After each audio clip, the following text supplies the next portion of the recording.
Margie here. Stronger bones start in the gut. This is something I truly believe. And the good news, there's so much that we can do when we look at our health from this perspective. And today you're going to learn over 5 things that you can do right away to improve the health of your gut, which will improve your bones, overall health, increase your happiness, and reduce your stress. I'm excited about our special guest, Cynthia Thurlow. And Cynthia is a nurse practitioner, nutrition educator, and nationally recognized expert in perimenopause and menopause. With over 20 years of clinical experience, she specializes in helping women navigate health changes with an evidence based integrative approach. She's the author of a best selling book and has an upcoming book, Menopausal Gut, which explores the powerful connection between gut health, metabolism, and hormone shifts in midlife and beyond. And today's interview is filled with actionable steps that you can put into your life right away. So lots of great information. Stay tuned. Welcome, Cynthia. I'm so happy to have you here on the podcast. I think your book is so exciting and an area that's just often not talked about. So I'm so thrilled you're bringing the gut and you're bringing the microbiome, all this to the conversation because it has so much to do with our bones and overall health. So I'm really excited about this. Thank you for having me. And to be honest with you, even as a clinician, I didn't realize until I really dug into the research that complex interrelationship between the gut and the health of our bones. And I think for many others is equally surprising, but the research is really solid. And so grateful for this opportunity to connect with you and your community. Yeah, it's so interesting because people, a lot of times the people, and especially when we look at things from an integrative approach, it's like peeling an onion, and it can be so overwhelming, and people always say, "Well, where do you start?" And I always say, we start with the gut, because oftentimes when we deal with the gut, other things get better. And so it's just something that to me, in my 30 years of working with people with bone health, it's just been something always so important. And, but I think what you've touched upon, which is so interesting, is that what happens in menopause. I don't think people realize, like they know, yes, there's a connection between the gut and your bones, but I don't think most people see that with menopause, things change. And I just like that you brought that out in the book. So do you want to start there before we go into the 5? Because we have 5 really great things that are going to make a big difference. But do you want to just explain, why you even chose to do what happens in menopause and what really happens there that will affect us throughout our lives? But I think it's important to understand the changes that occur. Yeah, it's interesting. I think it was Hippocrates who said all disease begins in the gut. And I think that the microbiome in general has really been a huge source of research fervor over the last 5 to 10 years. And I would actually argue that most of us in traditional allopathic medicine, a patient comes in with a symptom, we give them a pill to treat the symptom, versus a more integrative functional approach is really looking a little more deeply. And for me, over the past 10 years, prior to that, I worked in clinical cardiology and ER medicine. Last 10 years, I've been myopically focused on women in middle age. And when I was doing diagnostic testing, I kept saying, like, why are we seeing such different patterns for women in perimenopause and menopause than their younger counterparts? And at the time, I didn't fully understand or appreciate what I was seeing.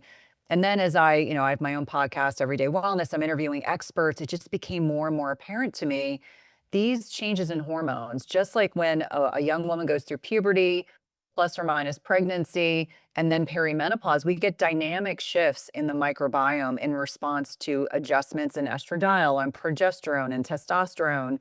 And estradiol in particular is this potent immune modulatory hormone, which is a fancy way of saying it interfaces with our immune system. And I think the more that I understand about how the decline in these hormones impacts the health of the gut microbiome, it explains a lot. It explains why we see more autoimmune conditions in perimenopause and menopause. It explains why we're so inflamed in the absence of these hormones. It explains, why we suddenly are more susceptible to opportunistic infections. And quite frankly, why we see a decline in bone health as we navigate the perimenopause to menopause transition. And so really understanding the gut microbiome is like the quarterback of the team. It really is interfacing with every single organ system in the body. And I know your listeners are super savvy and they know bone is in and of itself its own organ. It's not just our skeletons. And so the more that I started looking at the gut microbiome, the more I realized, peeling the onion analogy, I was like, this explains a lot. And I think that there's a lot of great research that has come out talking about, primary prevention of osteoporosis with hormones, and talking about the value of adding in hormones to protect our hearts, plus or minus our brains. That is still emerging, but it is clear from the research that the gut microbiome declines in the absence of these hormones. And when we replace the hormones or we talk about lifestyle, which I know we will today, not only does it bolster the health of the gut microbiome, but it also helps support our bones. And I think that, this gut bone axis is something that a lot of people don't talk about, but it's so, so important. Hey, Margie here. As a physical therapist, I know firsthand how important exercise is for our bones, overall health, and happiness. And unfortunately, there's a lot of confusion on what exercises are safe and effective for people with osteoporosis. That's why I created this handout that contains a 30-minute video where I explain the concepts so you understand the do's and don'ts when it comes to exercise. And this is important because this way you can go into any class and know what you should be doing and what you should avoid. Because too many people are doing exercises that actually increase their risk of spinal fractures. I also included videos of me demonstrating effective balance, posture, and weight-bearing exercises you can put into your day right away. So all you need to do to access this handout, it's free, is go to tinyurl.com/osteoporosis exercises. So it's tinyurl.com /osteoporosis exercises, or you can click the link in the show notes. Now back to the show. Absolutely. And I think it's exciting because there's so much that can be done and it really can make a big difference. And when we do things that are good for our bones, it's good for every part of our body and our well-being. So it's such a win-win situation. Okay, so we have 5 things that we're going to share today. So let's start with number 1, and I know that has to do with nutrition. Yeah, I always say we always start with foundational elements. And it's, I always say major in the majors, like pick things that have the largest net impact. So when we talk about nutrition, we're talking about nutrient dense whole foods. And irrespective of whatever, nutritional philosophy you embrace as an individual, whether it's, you had a period of time where you went vegan or carnivore or keto, we're really speaking to eliminating or limiting processed foods, because processed foods, the emulsifiers, the additives, the fake sugars are damaging to that microbiome. And I think that, from a very basic level, when I explain that the small intestine is 1 cell layer thick, that is the main site for absorption of nutrients in our bodies. I think many people understand digestion starts in our brains. We chew food, we swallow it, it goes down to our esophagus, into our stomach, then it goes to the small intestine. Small intestine can get damaged very easily. So then we know the standard American diet is particularly damaging. So eating nutrient dense whole foods, anyone listening needs more protein, not less. I always remind women that, the whole concept of muscle protein synthesis is how our body builds and maintains muscle. We need a larger stimulus in middle age. So things like at least 30 grams of protein in a meal. And I always say to women, I'm not a fan of tracking macros, but I think it can be helpful just to get a sense of how much protein am I consuming in a meal.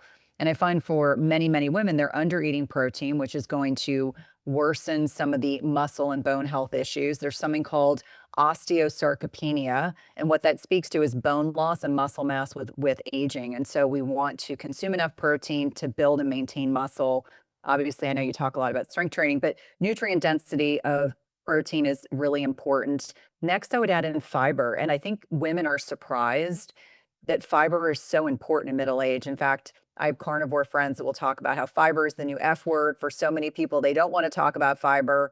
And I'm like, listen, one of the key things that changes in the microbiome that is relevant to this conversation is we start creating less and less short chain fatty acids. What are these? So when we consume fiber in our diet, goes through the digestive system, gets to the colon or the large intestine, and there we have colonocytes that will break down the fiber, it'll ferment, and from that, our body makes short chain fatty acids. And these are important because they modulate inflammation, meaning they can decrease inflammation.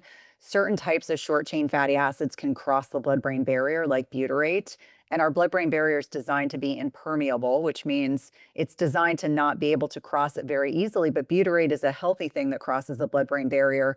But these short chain fatty acids are also important for helping with the mucus lining that protects the small intestinal layer. They're important for endogenous GLP-1 regulation. So satiety, when women tell me in middle age I'm not as satiated, I oftentimes will say, well, that decline in short chain fatty acids can contribute. So fiber becomes very important. The number one takeaway about fiber is it's very bio-individual. So, Margie, what you can tolerate may not be what I tolerate, may not be what our best friend tolerates. So I always say track your macros or at least get a sense of where you are. So tracking protein and fiber, even if it's for a couple days, we're aiming for more. Many people are never going to tolerate the government recommended allowances over like 25 to 30 grams of fiber. I have some patients that tolerate 50 grams. I have some that tolerate 15 or 20 grams, but what we're aiming for is a little bit more. The other thing is when we're Can I just adding, ask you a question about the fiber? Because a lot of people, you're so spot on with everything because protein is a big issue. Most of the people are not getting enough protein, and it's so critical for so many reasons, but that's what they found. And sarcopenia it's a really horrible thing, and it's certainly going to make besides their bones and the muscles deteriorate, and it's something we absolutely want to avoid. But my question to you is, in terms of fiber, what do you give suggestions for people who are having issues? They're like, "Oh, there's just no way I can increase the fiber like that." What's your recommendations? yeah, I would say number one, there's different types. So there's soluble, insoluble, fermentable. So I would say pick one that is going to be less bloating. So the perfect example that I recommend all the time is a tablespoon of flax and chia seeds. It's great for fiber. And most people tolerate it really, really well. And the other thing is it helps with your bowel movement. So I know pooping is not a hot topic. I mean, it should be, but it's not a hot topic. But for a lot of women, they start having more slowed motility. They start having more constipation in middle age and later on. So I would say fresh ground flax and chia seeds together in a smoothie, super easy, and it can also buffer your protein intake. The other thing that I think is really interesting is as short chain fatty acids are going down in the body, guess what? That buffers or can impact bone loss. So I think this is really important. One thing to just explain to listeners is that bone metabolism is all about balance between estrogen and progesterone. And as we start seeing declines in progesterone and estrogen, we get more bone breakdown as opposed to bone building. And that's estrogen's job. This also accelerates in the setting of less short chain fatty acids. It's a little bit of a tongue twister because we get an upregulation in osteoclastic, which is that bone breakdown activity relevant to this reduction in short chain fatty acids. So eat more fiber to protect your bones is the point that I'm making. What kind of dovetails really nicely into the nutrition conversation is helping women understand that as we get older, we may need digestive support. And that means, we start making less hydrochloric acid, which means we may have to have a little bit of hydrochloric acid supplementally to support breaking down protein. So protein is broken down to amino acids, and amino acids can be absorbed. Same thing with carbohydrates and even fats. Sometimes we need digestive enzymes. So I talk about the alterations in digestive fire. I'm really speaking to declines in hydrochloric acid and digestive enzymes that happen. The other thing with digestion that I think is so important when we're talking about nutrition is that a lot of women need support with breaking down fat because estrogen is intricately tied into bile. Bile is what breaks down and emulsifies fats, kind of like, when we're washing dishes and we add detergent to the sink, and that's what's helping to break down the fat that's on, or other substance that's on the plate that we're trying to clean. So understanding that digestive fire declines, and as it declines, you may not absorb as many nutrients. So another reason to be really conscientious about not only the quality of the food, but making sure you're actually able to break it down and assimilate it. I would say next is thinking about alcohol. I think for many women, certainly when I was out of my medical training in the early 2000s, I used to tell all my cardiology patients to have 4 to 6 ounces of red wine a night. We now know that there is no clinical benefit to consuming alcohol. That doesn't mean that you don't enjoy a celebration or a birthday or an anniversary. That's not what I'm saying. But the day to day alcohol consumption is not only damaging to the gut microbiome, but can also be very damaging to your bones. And think about it this way: when you have a leaky gut, which I'm sure everyone in your group has heard of before, you have leaky bones, you have leaky brain. And so helping people understand that once those tight junctions in the small intestine open up, you are more likely to get leaky bones. So alcohol consumption should be reduced and or eliminated. I was told recently that people don't like to hear that message, but I think that the research is certainly very clear that alcohol consumption can be damaging the microbiome, can increase our risk of breast cancer, can contribute to other types of cancers. And so we want to examine our relationship with alcohol. Again, enjoy your birthday, enjoy your holiday, your anniversary, but we should not be consuming half a bottle of wine a night. And that is frankly what a lot of women are doing. No, that's so true because as people get older, they have more free time. And once they retire, they're getting together with friends. So it becomes, I've seen it's way more prevalent that it's just there and oh, they don't have to work the next day. So it can be something that people really increase as time goes on and they really don't. And the other thing is people think that it helps with sleep, but just the opposite. It disrupts sleep. It It's absolutely does. And I wrong. think for many women that are struggling with either falling asleep or staying asleep, they don't realize that alcohol erodes your sleep quality, diminishes REM sleep and deep sleep, and actually dysregulates your blood glucose. So I remind women, pre-pandemic, I probably would have one martini a month. I really enjoyed a dirty martini. That would be something I would just sip on at a party. After the pandemic, I was like, the only time my sleep is really bad is when I drink alcohol. And so for many women, they sometimes it can be a little bit of a surprise to realize that that connection between alcohol consumption and sleep quality. And I would make the argument poor sleep leads to poor dietary choices, leads to a poor unhealthy gut microbiome, which also leads to the unhealthy bones, which perfectly leads into talking about stress. There is no woman listening that is stress free, has a stress free lifestyle, but we do have some ability to mitigate and control the stress in our environment. And this includes, I think so many of us head into middle age and we're like, oh, I suddenly am no longer a people pleaser, or I have to have more boundaries, or I just say no more often, getting really clear and intentional because stress, acute stress, like you and I are having this great conversation. And I'm sure if you measured my cortisol and yours, it's probably a little bit elevated because we're engaged, we're talking, we're excited versus chronic stress. Someone goes through a divorce, they have a death in the family, they go through a significant illness. Sometimes things we cannot per se control can be very, very stressful.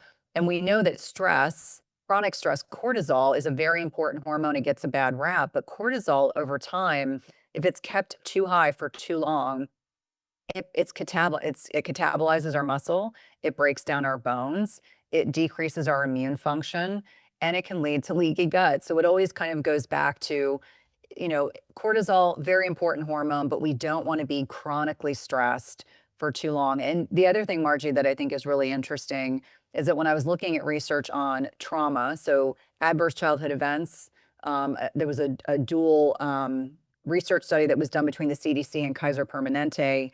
Anyone that's listening can get access to this tool. It's online. It doesn't take very long to fill it out. But high adverse childhood event scores correlate with autoimmune conditions, more metabolic disease, weight loss resistance, and can also impact when women go into menopause. So it really speaks to how chronic stress rewires our autonomic nervous system and impacts our ability to deal with stress. I think most women nowadays, irrespective of what life stage they're in, are dealing with more stress than previous generations, just by virtue of the fact we're so connected through technology 24/7. I talk to my teenagers all the time about, there was no Uber Eats when I was growing up. There was no, being able to order anything you want at any time. At any time, you can have access to anything. And so I think people are overly stimulated and also overly stressed. Cynthia, I am just so happy you brought this up because I don't think people realize how critical it is to manage stress. And they just think, oh, everybody has stress. But I've seen early on in my career, I saw as a physical therapist, because you feel muscles, you're working with people. I saw the physical manifestations of the stress and realized we need to deal with this. If anyone is going to get better and stay better, they need to deal with stress. But it's the same thing with their bones. You can be doing all these great things, but just like you said, if you have increased cortisol, you're going to have increased bone breakdown. And it's something just so important that, I can't emphasize it enough. So I'm so glad you brought up and you've seen this with all the people that you've worked with for such a long time, because there's so much that can be done. That's the exciting part. And I think it's just prioritizing it and saying, okay, this is something now that I do need to pay attention to, because it is going to affect every aspect of my body. And as you said, the microbiome and the gut, which, as we know, affects everything. So I'm just very happy that you brought that up. Yeah, and I think about, like, as a physical therapist, I'm sure that you saw, fascia, how constricted the fascia would be, and that's what overlies our muscles, and so when we feel tight and constricted, when we're stressed, we hold that in the body, and, I think it's that one book that talks about how the body keeps a score. Yeah. It's the truth that our body, kind of, it infiltrates our muscles, our psyche, ourselves as individuals, that stress really does rewire our entire body. And I think for many of us, middle age is when it kind of avails itself. Like I always say, it's like the great awakening. The word pause, irrespective of its perimenopause, menopause, which is one day, or postmenopause, the word pause, it's an opportunity for all of us to reflect on our life and figure out what works and no longer works, and to not feel a sense of guilt, which is, as a reformed people pleaser myself, I mean, one of the reasons why I was such a good nurse practitioner was I was so accommodating. I worked with mostly male physicians. I was incredibly accommodating. I was very well liked because I was a people pleaser. I wanted everyone else to be happy, and I generally wasn't, because I was making everyone else so happy. So chronic stress, boundaries, learning how to say no, and advocating for yourself is really, really important. Can I ask you something? When someone Yeah. comes in, what's like one of your favorite techniques that you tell someone? Is it just the pause, or is there something that you can share that you just love in terms? Yeah, I mean, it's interesting. In the Menopause Gut, I have a whole chapter on stress, and we have all these different strategies, from things that are totally free all the way up to gadgets, because right now everyone loves gadgets. But the reality is the basic stuff is important. I would say, honest to God, connection to nature is so powerful. During the pandemic, because we couldn't do anything else, my husband and I would walk our dogs every day. And because it was during the pandemic and there's nothing else to do, we walked our dogs a lot. And so I said to my husband, that became part of what we did every, not that we didn't walk them before, let me be really clear, but like long walks. But that connection to nature, getting out in nature, getting sunlight on your retinas, that connection to nature, seeing green, noticing the birds and noticing the trees, and certainly being in a different life stage where my kids weren't so little, so I was constantly distracted. Finally, I could notice things again. That to me is a good starting point. Most people can do that. I would say another thing is just breathing. Like, I think that we make it so complicated. Well, you have to do this complicated breath work, or you need to do holotrophic breathing, which is incredibly impactful. I want to be very clear. But most people are not, if they're new to stress management, stress modulation, they're not going to dive in the deep end of the pool. They're like, they have to dip their toe in. They have to find something that they like. So breath work. I'll ask patients, all I want you to do is take 4 to 5 deep breaths before you eat a meal. And they're like, "You want me to do just that?" And I was like, "Yes," Yeah, because it that's is so that funny. important. That's so funny. It That's my first go-to, my absolute first go-to, because we know when you tie it into something you already are doing that people will do. If you just tell them to breathe, they won't. So that's so funny that you mentioned that, because that's my go-to first thing, is to Yeah, just breathe before you eat. Exactly. yeah, because then you're putting your body into a parasympathetic state, and I would say the thing before bed that I have people do, and they think it's silly, I'm like, "Put your legs up a wall." And they're like, "You want me to do what?" And I'm like, "I don't want you to do anything else. Don't be distracted. Don't be listening to your iPad or a movie. Just put your legs up a wall for 5 or 10 minutes." And it just allows them to decompress a little bit. I mean, initially they think it's silly. And I'm like, well, I don't care if you think it's silly, just try it. And so those are 3 like completely free things that we can all do that I think are incredibly impactful. I think, and I say this lovingly, the health and wellness space loves to create or to make things more complicated than they need to be, with good intentions, right? I mean, if it's a gadget, I have a really cool gadget that I've been playing around with that I think is great for vagal tone. And the vagus nerve is the longest nerve in the body, really important for connecting the brain and the gut, but also relaying information back and forth. And the more vagal tone we have, the more relaxed we are. So taking those deep breaths, humming, singing, gargling can all do that. But I think for so many people, we want to make it so complicated. And yet I will tell patients major in the majors. Focus on the big things that have the biggest net impact on your health, as opposed to buying, I have an Aura ring on. I have no affiliation with the Aura company, but people will like, oh, I want to buy the Aura ring. I'm like, no, no, before you think about that, do these other little things because they will have a larger net impact on how you manage your stress and mitigate your stress. Because being less stress resilient in middle age and beyond is a big realization because many of the things that allow us to be incredibly successful in our younger years can come to our detriment at that stage of life. And I personally have experienced this, so I speak from experience. For many of us, those compensatory mechanisms that allow us to be very, very successful human beings, be very achievement oriented, be very successful, can come at the detriment of our bodies. And I think that's important to, I always say the wheels can fall off the bus at this stage of life if you're not conscientious and aware of the things that you need to change. I think there's so much positivity and there's so much hope and there's so many things people can do. And sometimes when you start at the basics, which, I think that's so important because, right, people think, oh, what's the next gadget that I can help? But you have all these tools inside of you.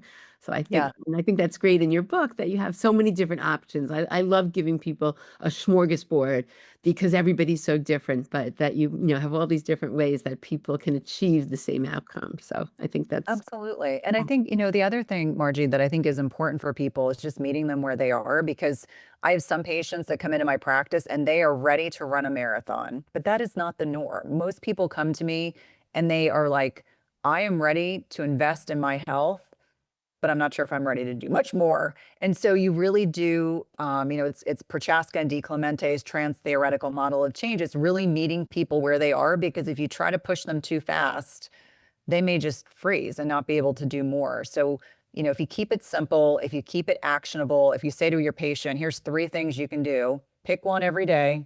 And then when you master that, add another one. These are things that people can do anywhere. If they're in a hotel room, if they're at home, if they're traveling, they can do it. And they don't have to have any special equipment or any, special training.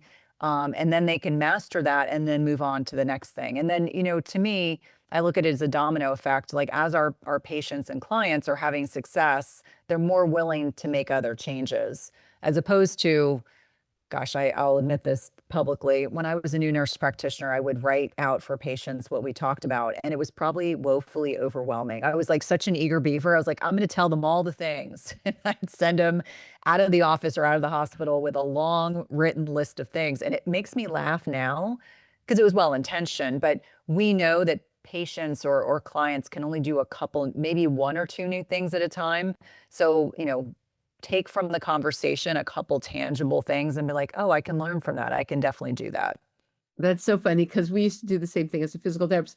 I would give them, 10 exercises. There's no way in a million years they were going to do 10 exercises. But just like you said, you wanted to give them everything. Their neck was tight. This was tight. Exactly. All right, let's get to number 4 then. So number Yep. 4, I know something that you think is just so, so important is hormones. So you want to just share what people, there's all sorts of levels that people can do to help the hormones and why this is so important, when it comes to after menopause. Absolutely. So we know that there are benefits, well documented for estrogen replacement as a primary prevention tool for osteoporosis. We know that estrogen can be very helpful for heart health, and that's the number 1 killer of women. Many people don't know that. Evolving research about the brain, it sounds like, replacing hormones can be very helpful. What's interesting is when we look at the gut, also very helpful because estrogen and progesterone and testosterone all are involved in gut physiology, not to mention other hormones, but I think of those as kind of the key regulator hormones that kind of decline with age. About 25% of women, even in postmenopause, still make enough testosterone, but that's not most of us. So I think when I'm talking to women, it's helping them understand number 1, The Women's Health Initiative, which came out around 2002, really changed the narrative and conversations around hormonal replacement therapy. Whole generation of clinicians, I'm part of that, that were fearful to prescribe and fearful to suggest it to their patients, and a whole generation of patients that were taken off of medications that were very beneficial. But that the pendulum is swinging back, and now we're examining that data.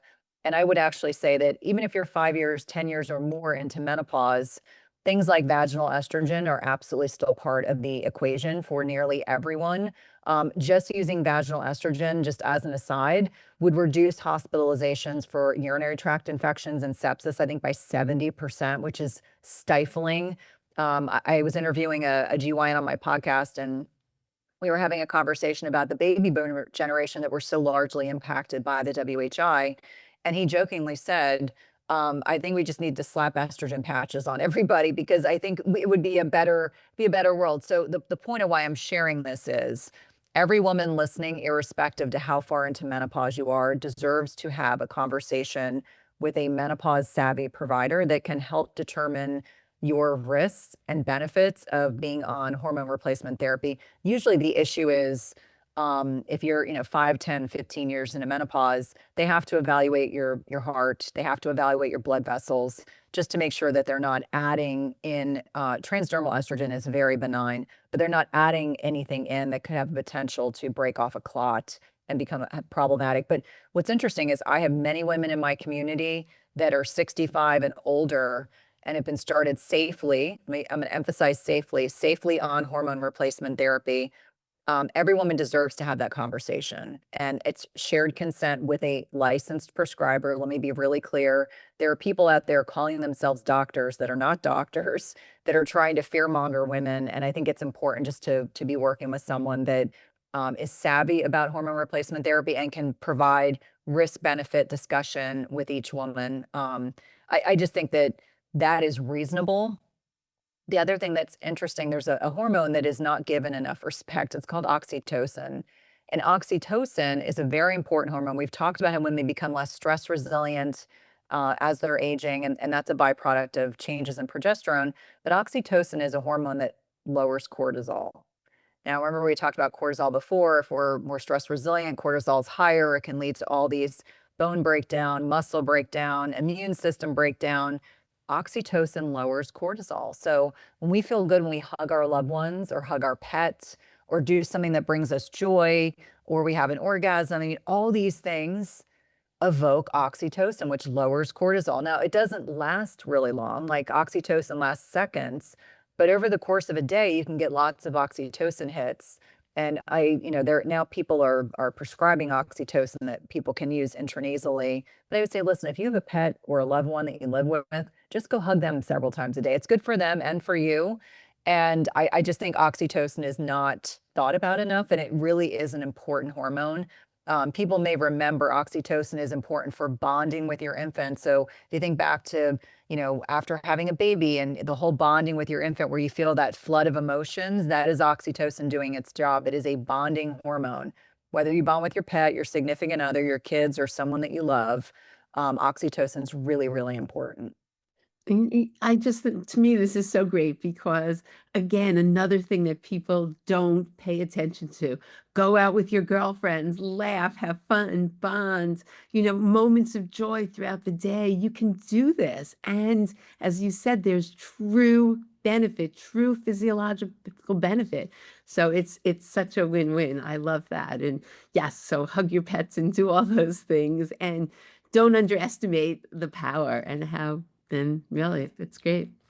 Okay, Absolutely. so the last one you're going to talk about is my absolute favorite. So why don't you share your last one, which you've seen has been so important for the microbiome, the gut, and I know the bones and everything else. And to me, this is almost number one in my, not number one, but this is, I think from my background, something that I've seen firsthand is beyond life changing. So why don't you? Absolutely. Yeah. No, I mean, we have a shared love of exercise, and exercise is movement. Sometimes my patients don't like that word exercise. So I say, I want you to move your bodies every day. And so, whether it is strength training, zone two training, flexibility work, walking outside with your pets, or just walking in general, Our bodies are designed to be in locomotion. They are not designed to be sedentary.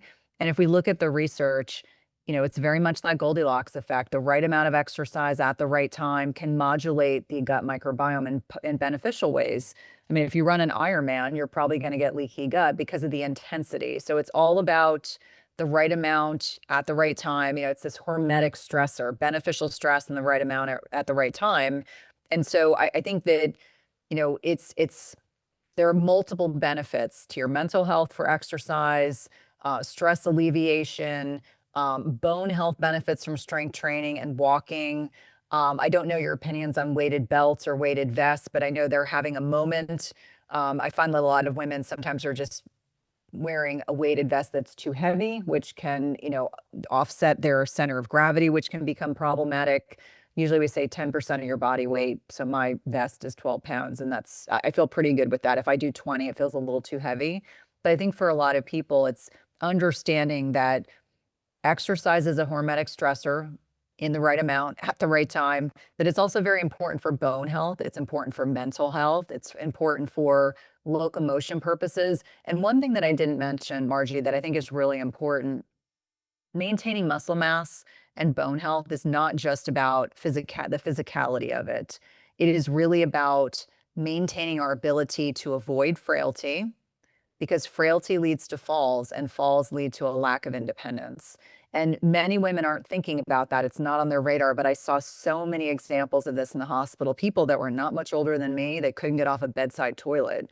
And so I always remind people, you may not have this on your radar right now, but women statistically will live longer than men, but we will have a marginal decade, and that's what we want to avoid. So being physically active, remaining strong, maintaining your muscle mass and your bone mass is really important for establishing and being able to live independently.